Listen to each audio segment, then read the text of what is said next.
the one thing you guys do on a daily basis is negotiate, negotiate, negotiate. And so sometimes we just got to go over the basics and the fundamentals. And so I was, just a couple minutes ago, I was recollecting that.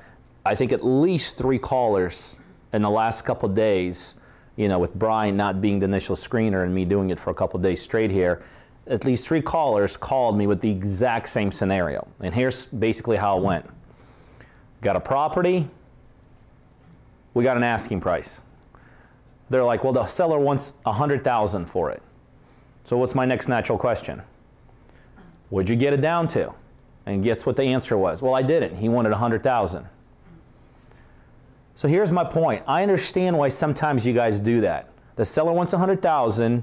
You have a hard time maybe figuring out what the comps are, so you're literally lost. You're like, well, I don't know if $100,000 may be a good deal. You know, I'm confused on how to read the Zillow on it, because sometimes I know Zillow throws off different numbers, or maybe it's a really big number, like $300,000, and then you're really, you know, out of your element. It might have a tenant in there. So I know there's ways to presenting and looking at these deals that can get confusing. Here's my point. You always got to negotiate. I don't care if you're in a total dark. I don't care if you're, you know, the asking price is $100,000 and you literally have no idea what the good price is. Anytime you're talking to a seller, that is your opportunity to negotiate. Whether you're negotiating in a total vacuum or whether you kind of sort of know where the numbers are, you gotta be negotiating, right?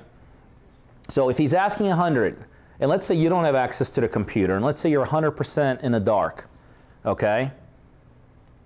What's the next thing you're gonna say? All right. If somebody asks, if you're negotiating a deal, right, and you ask the seller, do you have any flexibility? Worst case scenarios, I have no flexibility. Best case scenarios, I have flexibility, right? But if you negotiate from a standpoint, do you have a flexibility? Let's say he says yes. What kind of price drop do you think he's going to do? 10,000. Small. Small. 2,000. He's going to do about a 3,000–4,000. Force in the beginning as big of a price drop as possible. Yes. You know what I mean? Asking somebody right up front, do you have any flexibility? Even if they say yes, I guarantee you they're not going to say, well, yeah, I'll take 100, but you know, I'll take 60. What are the chances of that? 0. So you know at best when you ask that question, you're only getting a couple grand off. That's a question you want to finish with. Do you have any flexibility beyond that? Or if we can close, how quick, I know, you know, can we make it? So when you're down to that very last step of negotiations, when you think you've exhausted it all, and you've gotten them down from 100 to 70, now you're trying to get another 2 or 3 grand. That's when you go, listen, you got a little bit more room. You don't start out with that, okay? So what do you say?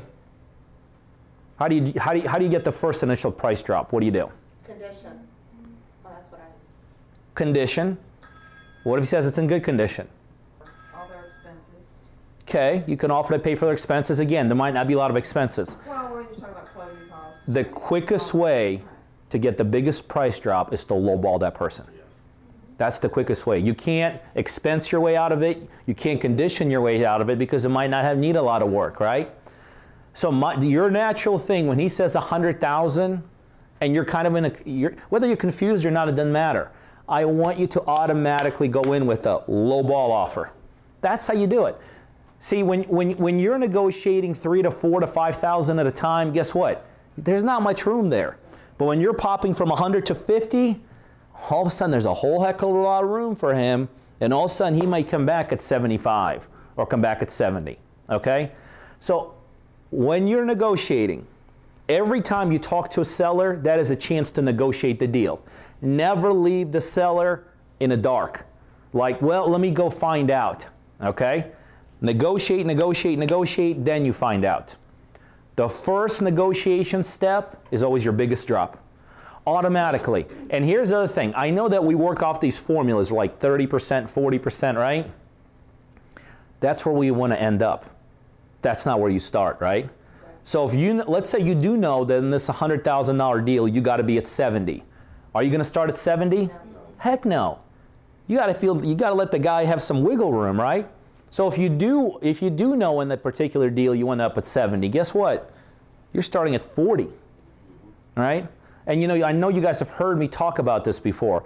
The reason you start that initial negotiations with a very, very, very low ball offer, do you guys remember what's the number one reason? You get a response. Get a response. Because when you get a response, you know if you're in the ballpark.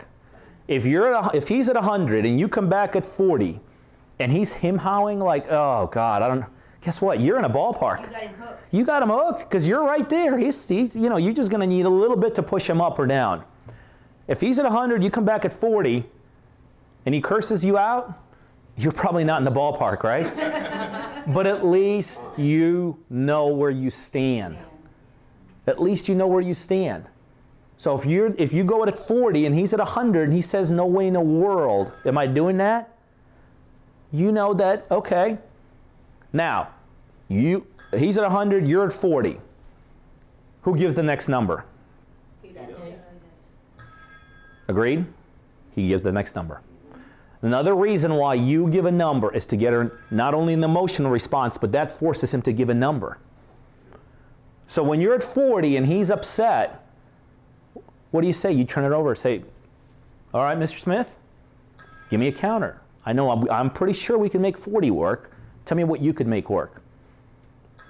Who talks next? He does.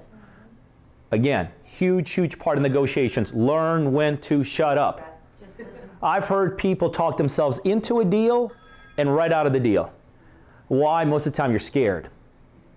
You're scared. You're worried about what is he going to say, what's going to be the reaction, all that. So when you say 40, be quiet. He's ready to give you a counter. Don't help him with that counter. Just shut up. A lot of times in negotiations, he who talks next loses. Okay? Because then he's got on you. But anyway, so here's my point, guys. Always, always, always be negotiating.